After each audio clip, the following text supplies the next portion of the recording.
Dakota, Oklahoma. I'm just pleased to be here. And it's a gathering. I sort of touched the mic from this one. I think it's a lonely mic.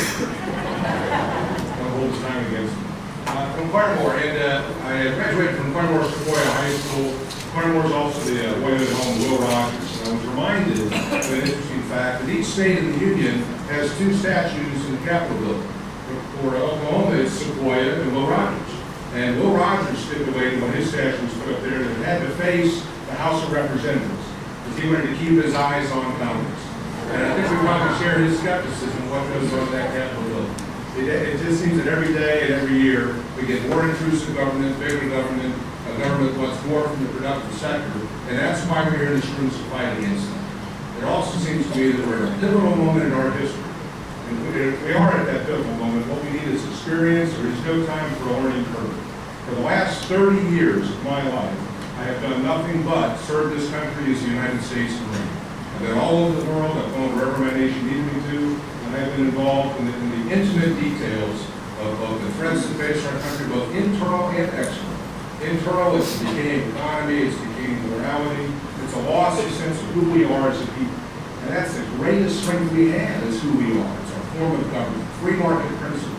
The dynamism comes from individual liberties and innovation and entrepreneurialism. We have a wealth of resources that our own government is holding in check. The reason we're not energy independent is because we choose not to do so.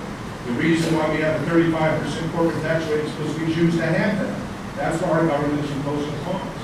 But I've seen that and I've dealt with that firsthand, and that's what I bring to the plate, is that kind of experience. I was so motivated this morning, prior to coming down here, to spend some private time with Lieutenant Colonel Oliver North, a fellow Marine who has done some great things for the country.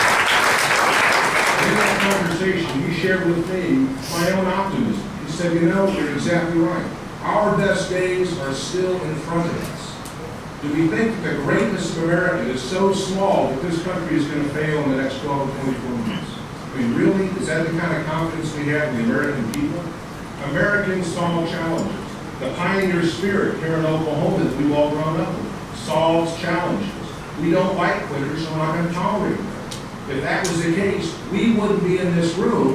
We wouldn't be motivated to get our fellow citizens to the polls and take back this particular seat for the Republican Party and get somebody in place that can lead us to brighter days ahead. So again, my experience over 3 decades supporting and defending the Constitution of the United States against all enemies, foreign and domestic, has been to have that kind of optimism. You come up against a challenge, you don't lay down and quit, you fight through.